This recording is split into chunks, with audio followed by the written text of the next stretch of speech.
All right. Well, we have got a reputation to uphold at this point. This streak is now making me nervous. I am currently 9-0 on picks given out on this podcast. 9-1 though total, because I did tell the listeners go check out the Twitter feed and Instagram. I'm going to give out the Bengals Titans pick on there. I was wrong in the over there. Devastated by that. I mean, I feel like that should have hit. We can talk about that in a moment, but we got a reputation. You've also been red hot. We're killing it right now on this podcast. We got 2 games here to nail it. Let's start in chronological order. Bengals Chiefs. The line is at 7.5. It has been moving. It opened at 6.5 at most books. It's now up to 7.5. It's got that hook on there. Over under 54.5. Can the Bengals continue what seems to be a streak where they just have a horseshoe shoved up their ass and are just pulling out games left and right? Continue that streak against the Chiefs, who are red hot at this point. I mean, they're killing it. Oh yeah. I mean, the Chiefs are on fire. I mean, I would have to assume that, I mean, I know you're in here, you're with me. We all want the Bengals to win. I would assume the majority of America wants the Bengals to win. And at least 4 teams remaining, I think the majority of America is rooting for Cincinnati. I'd agree. I'm a little, I mean, I know Kansas City is red hot, but this spread is kind of big. I like Cincinnati's chances in terms of covering. I don't love their chances in terms of winning the game, but I mean, they have the ability. So I'm not going to pick them to win, but I will pick them in the plus 7.5. I know the past Chiefs, like 6 or 7 Chiefs games have gone over. I guess I'm going to, it's a pretty big number, but I'll stick with the over here because both these offenses are so explosive. I mean, capable. Jamar Chase, I would love for Jamar Chase and Tyreek Hill just to go out and race. Tyreek Hill probably barely win, but I don't know. So we're going to see some huge plays in this game. I don't know. I haven't even looked to see like what a prop bet is for like longest play. I don't even care if it's like 73. Fuck it. Yeah. Take it over. Why not? I mean, who cares? With the way these 2 teams playing and the weapons they have, it's very reasonable that we could see that easily. Yeah. I mean, so that would be a pretty safe bet, I think. I agree. I think there's value there for sure. The Bengals, yeah, like I said, they're just winning games that it feels like. Even that Titans game last week, even though Todd Downing as the offensive coordinator for the Titans, I don't know did he just take the bye week off? Like, did he come into the office and study any tape? Like, I don't know what that play calling was. Tannehill, terrible. Mike Vrabel, terrible. Like it, and even then, you still at points were like, I think they're still going to win this game. But then the Bengals came and did Bengals things. And, Joe Burrow's out here with a broken headset calling plays, a man on fire. The first half, Zach Taylor was such a Zach Taylor first half, wasting downs, terrible play calling. Second half, they turned around and started doing things that were beneficial to the Bengals, which you can't have that slow start this week. Obviously, that's like, no shit, Nate. Like the Bengals are going to have to score points because I like almost every over in this game. Like I like the Chiefs team over at 31.5. I like the Bengals team over at 23.5. I like the over at 54.5. Like I'm sort of like, I think there are going to be some points here because I think we can all agree that the Chiefs at some point are going to have a blown coverage.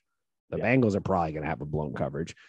I think when you go back and look at that game previously, that plays to the over's benefit. Like the Chiefs know that the Bengals came back like that against them down 14. So you can't really take your foot off the pedal. So I think, Patrick Mahomes has in this playoffs, to his credit, has played beautifully, but he's not really forcing anything. He's taking what the defense gives him, and that can be a little bit more methodical, but we both know these teams have huge hit potential. I think if you're a Bengals fan, there is some worry. I know people are raving about the defense because of what they did against the Titans, which, like I said, Todd Bowles took off the week of the bye week and didn't come into the office, but that's not to take away from the fact that there was great energy by the Bengals and they loaded the box and they beat up on the Titans and they played great too. Like I don't want to discredit them too much there, but when I go back and look at that Chiefs game, because I did go back and watch it, the Chiefs offensive line was somewhat in disarray. They, at one point they were down both tackles. Tooney was playing left tackle. That's a downgrade now at guard. So you have 3 downgraded offensive linemen. And the Bengals were struggling to get pressure. And this is a defense they spent a lot of money on. This is the third most expensive defense line, third most expensive secondary in the league right now.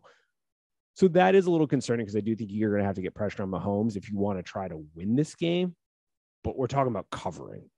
And I kind of see value here as well in the Bengals. Like, I've been a Zach Taylor hater, but it's that kind of like they never seem to be out of the fight. They're a never die team. Joe Burrow is got ice in his veins. I mean, I think this is the reason that America loves this team. They look at Joe Burrow and Jamar Chase and Higgins and Boyd and just the way this offense has this swagger, and it's awesome. Yes. Yeah. I mean, I agree. Like, that's one, I like that point you brought up. Like, Joe Burrow and Jamar Chase, they are not scared at all going to Kansas City. Like, this, like, I know they're young, but I mean, they've played in massive games. Joe Burrow showed nothing really rattles him. So yeah, I agree. It's just, and you're going to give me 7.5. I mean, you're going to give me an opportunity for like at least for them to backdoor it. I'll take that every time. 100%. And you look at this Bengals offense, they're currently number one in the NFL in yards gained through the air, which I don't think is a surprise to anybody. And we know that this Chiefs defense, while they have been playing better, Tyrann Mathieu had a concussion. The defensive line has played hugely since Ingram has come over. We were on that pretty early compared, I think, to most podcasts and media. Like, this is a game changer because now you can kick Jones inside. Yep. But the Chiefs, you know, their philosophy is more bend, don't break. They've gotten more aggressive this year, but they're a bend, don't break team. And if you play that style against a team that gets chunk yard after chunk yard after chunk yard, and you get guys in open space, and we've seen the Chiefs not be the greatest tacklers at times, you know, Jamar Chase and Nixon in space, I wouldn't want to be trying to tackle them. Jamar Chase, I mean, I knew he was fast, but whoa. Yeah. Lightning quick. Insane. I look like I got egg on my face because I was a big Sewell guy who has played phenomenal, by the way, for the Lions, for all the people that were also on that. But Chase is a game changer. Like, they wouldn't be here without Chase. Now, the offensive line would be better, but I don't think they'd be here without Chase. And he is an absolute game changer, even in his rookie season. I mean, yeah, I was with you on that too, by the way. I didn't think they should have taken him. Wrong. Yeah, good pick. Great pick, and also great pick by the Lions too. Like, they're both playing at great level. I think he's graded out as the best rookie left or tackle right now. But like, Chase is a game changer like that. Yeah.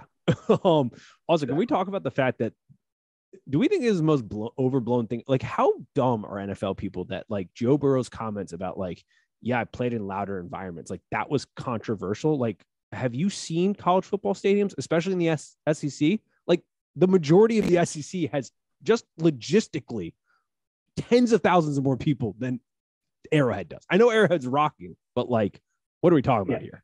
Look, I mean, you're talking about playing in Death Valley at night in Louisiana. I mean, don't get me wrong. I know Missouri. I know they like their alcohol there too. But I mean, these people, they get liquored up and loud, and I mean, a bunch of college kids. Come on. Yeah, you've got bands, you got drunk college kids against the SEC. You've got stadiums that fit over 100,000 people at some of these stadiums. Like, what are we hammered? And they're hammered, right? Like, they've been drinking. If it's a night game, they've been there since like 8 a.m. Yeah, exactly. Like, what are we talking about? Like, I don't understand how, like, he wasn't like really dissing him. He was just like, yeah, I don't get fazed by the pressure because I've been in louder stadiums, which is not controversial at all. I don't understand how that became a thing. I mean, do people think like NFL stadiums are louder? I mean, the players are better. They're not louder. No, I think there's like 9 stadiums or 8, 7. I don't know. I did the math earlier this week. There's like 7 or 8 stadiums that are bigger than the biggest NFL stadium in the SEC. Like, I don't know what we're talking about. Yeah. Dumbest thing ever. All right. So you're liking the Bengals value at the +7. I like the over. I like team over for both the Chiefs. I don't like it as much for the Bengals, but I do kind of like it. And I like the over is my pick right now. I will give a game side pick on Twitter and Instagram. So make sure you're following at Trivia Kids Pod to find that.